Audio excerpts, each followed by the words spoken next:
what in your minds, what does an inclusive leadership actually look like when you are responsible for safety, quality, delivery, cost, and the business results?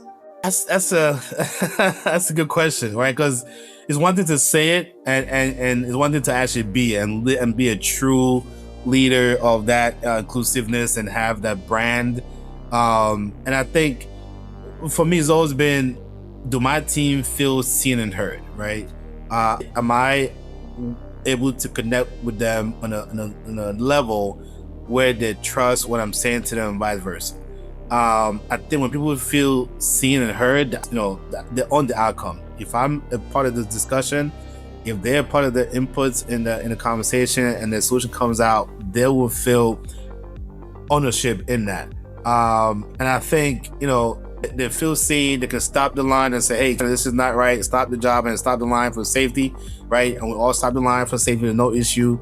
Escalation, hey, there's escalation going on here, this is not going to be well, with no fear of any, pushback or disagreement from me.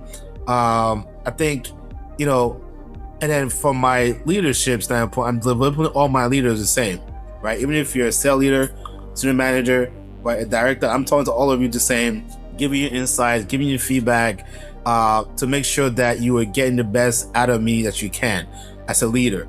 So I think to answer your question, inclusiveness just means, for me, it means I'm able to see my team and hear my team.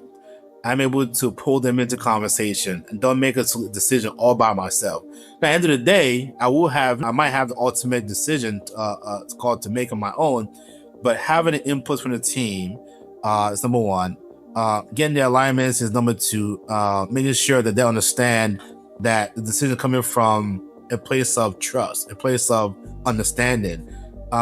It's really hard to do that, right? If you're not genuine enough, right, you can't fake it. It's not a, hey, I like you today, Rob. Tomorrow, I'm not really sure if I like you. You can't fake it kind of thing. You got to be genuine. It has to be who you are. Because that's how people win. Like there's days where, if you don't like the Boston Red Sox, you're not getting nothing out of nobody today. You just got to be able to, if you're not a fan of the Patriots and they lose their game, it's going to be a tough day in the shop floor, right? If you have a quarter point coming up and they're not like, so being able to understand the team's personality, the need and personable approach really helps, right? I've had a team when one of my roles where I came in, young, I want to prove myself and show that I can turn things around, and didn't really strive for that inclusiveness. I was very much, cut and dry kind of lead at that time, still learning, still growing myself in that space. And it was just terrible, right? I couldn't turn nothing around, couldn't get the outcome that I wanted to get. Leaders were looking at me like, are you able to do this? Do you know how to navigate different conversations? And I think the word accountability is a struggle, right? As a leader, we all hear it at a time, like hold your team accountable, But we know what that means, right? We know accountable, can be different form, different shape, different style based on how you deliver it, based on the connection you have with your team, right?